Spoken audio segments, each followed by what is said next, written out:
ಧಾರವಾಡದಲ್ಲಿ ಗೌರವಧನ ಹೆಚ್ಚಳ ಸೇರಿದಂತೆ ವಿವಿಧ ಬೇಡಿಕೆಗಳ ಈಡೇರಿಕೆಗೆ ಆಗ್ರಹಿಸಿ ಧಾರವಾಡದ ಜಿಲ್ಲಾ ಅಧಿಕಾರಿ ಕಚೇರಿ ಎದುರು ಕರ್ನಾಟಕ ರಾಜ್ಯ ಸಂಯುಕ್ತ ಅಕ್ಷರ ದಾಸೋಹ ಕಾರ್ಮಿಕರ ಸಂಘದ ಸದಸ್ಯರು ಶನಿವಾರ ಮಧ್ಯಾಹ್ನ 2 ಗಂಟೆಗೆ ಪ್ರತಿಭಟನೆ ನಡೆಸಿದರು.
ಮಕ್ಕಳ ಆರೋಗ್ಯ ರಕ್ಷಣೆ ಹಾಗೂ ಶಾಲಾ ಮಕ್ಕಳ ಅಪೌಷ್ಟಿಕತೆ ಹೋಗಲಾಡಿಸಲು ಅಕ್ಷರ ದಾಸೋಹ ಕಾರ್ಮಿಕರ ಕೊಡುಗೆ ಅಪಾರವಾಗಿದೆ. ಬಿಸಿಯೂಟ ಕಾರ್ಮಿಕರನ್ನು ಸರ್ಕಾರಿ ನೌಕರರು ಎಂದು ಪರಿಗಣಿಸಬೇಕು.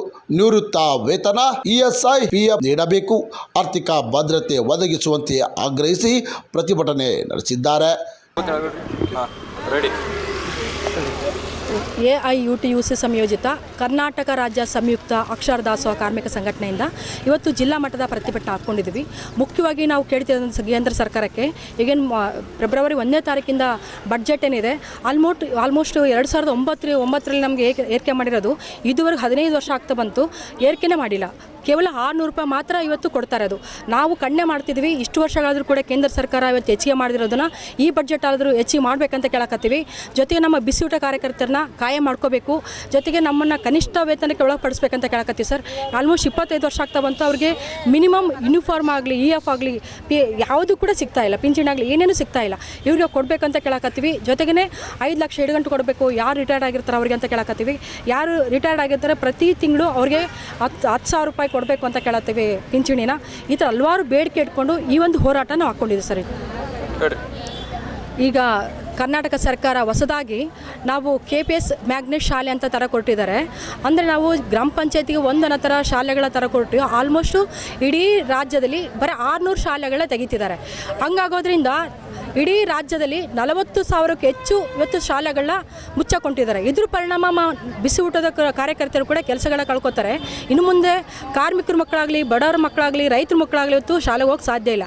ಈ ಒಂದು ನಿಟ್ಟಿನ ಕೈ ಬಿಡ್ಬೇಕಂತ ಹೇಳ್ತೀವಿ. ಬರೀ ಧಾರವಾಡ ಜಿಲ್ಲೆಯಲ್ಲೇ 625 ಶಾಲೆಗಳನ್ನ ಮುಚ್ಚಕೊಂಡಿದ್ದಾರೆ. ಇದನ್ನ ನಾವು ಖಂಡಿತವಾಗಿ ಎಲ್ಲ ನಮ್ಮ ಬಿಸಿಯೂಟ ಕಾರ್ಯಕರ್ತರು ಎಲ್ಲರೂ ಕೂಡ ವಿರೋಧ ಮಾಡ್ತೀವಿ. ಶಾಲೆಗಳನ್ನ ಮುಚ್ಚಬಾರ್ದು. ಇವಾಗೇನು ಮ್ಯಾಗ್ನೆಟ್ ಶಾಲೆ, KPS ಶಾಲೆ ಥರ ಕೊಟ್ಟಿದ್ರನ್ನ ಕೈ ಬಿಡಬೇಕಂತ ಈ ಮೂಲಕ ನಾವು ತಿಳಿಸ್ತಾ ಇದ್ವಿ. ಸರ್ಕಾರಕ್ಕೆ ಎಚ್ಚರಿಕೆ ಕೊಡ್ತಾ ಇದ್ವಿ. ಮುಂದೆ ರಾಜ್ಯ ಮಟ್ಟದಲ್ಲಿ ಇದನ್ನು ಮುಂದುವರಿಸಿದರೆ ತುಂಬ ದೊಡ್ಡ ಮಟ್ಟದ ಹೋರಾಟ ನಾವು ಕೈಗೆತ್ತಿಕೊಳ್ತೀವಿ ಅಂತೇಳಿ ಸರ್ಕಾರಕ್ಕೆ ಎಚ್ಚರಿಕೆ ಕೊಡ್ತಾ ಇದ್ವಿ. ಭುವನ ಬಳ್ಳಾರಿ, ಜಿಲ್ಲಾಧ್ಯಕ್ಷೆ. ನಮ್ಗೆ ತಿಂಗಳು ಪಗಾರ ಬರಂಗಿಲ್ಲ ರೀ ಸರ. ನಮ್ಗೆ ಕೆಲಸಕ್ಕೆ ಕಾಯಂ ಮಾಡ್ಕೊರಿ ಅಂತ ಎಷ್ಟೋ ಸರ ಬಜೆಟ್ ಇದ್ರೂ ಹೇಳ್ತೇವೆ ರೀ.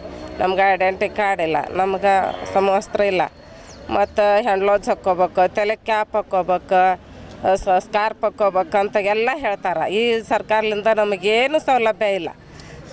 ನಮ್ಗೆ ಈಗ SDMC ಅವ್ರು 18 ಮಂದಿ ಬರ್ತಾರೆ. 18 ಮಂದಿನೂ ನಮ್ಮ ಮ್ಯಾಗ ಅಧಿಕಾರ ಚಲಿಸ್ತಾರೆ. ಒಂದೊಂದು ಸಾಲಾಗ 10 ಮಂದಿ ಟೀಚರ್ಸ್ ಅದಾರ. ಅಷ್ಟ್ರ ಮಾತನ್ನು ಕೇಳ್ತೇವೆ.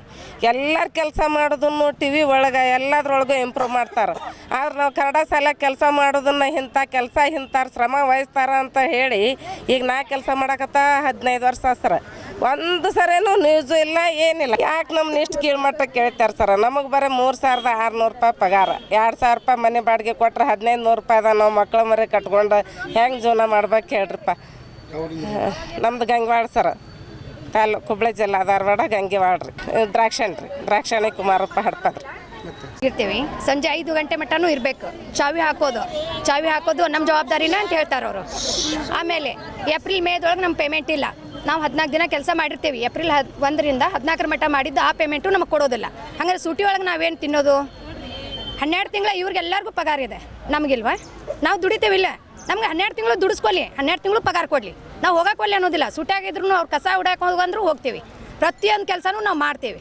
ಅದು ನಮ್ಗೆ ಯಾಕೆ ಗೌರವಧನ ಹೆಚ್ಚು ಮಾಡ್ತಾ ಇಲ್ಲ? ಕಾಯಂ ಮಾಡ್ಕೋಬೇಕು. ನಮಗೂ ನಮ್ಗೆ 12 ತಿಂಗಳು ಪಗಾರ ಬೇಕು. ನಾವು ಯಾರು ಶ್ರೀಮಂತರಲ್ಲ, ಬಡವ್ರು ಅದೇವು ಅಂತೇಳಿ ಆ ಮಕ್ಕಳಿಗೆ ಊಟ ನೀಡಕ್ಕಂತ ಈ ಕೆಲ್ಸಕ್ಕೆ ಬಂದೇವಿ. ಆಮೇಲೆ ಹೆದರಿಕೆ ಹಾಕ್ತಾರೆ, ನಿಮ್ಮ ಕೆಲಸ ಬಿಡಿಸ್ತೇವೆ ಹೇಳಿದ ಕೆಲಸ ಮಾಡಲಿಲ್ಲ ಅಂದ್ರೆ ಅಂತ ಈ ಥರ ಮಾಡತ್ತಾರ. ಅದ್ರ ಸಲುವಾಗಿ ನೀವು ಸ್ವಲ್ಪ ಇದ್ರ ಬಗ್ಗೆ ನಾವು ಹೇಳಾಕತ್ತೀವಿ ನೋಡಿರಿ. ರೇಹಾನಾ ಜೋರಮ್ನವರು, ಕ್ರಾಂತಿ ಸಮಾಚಾರ ಟಿವಿ, ಧಾರವಾಡ.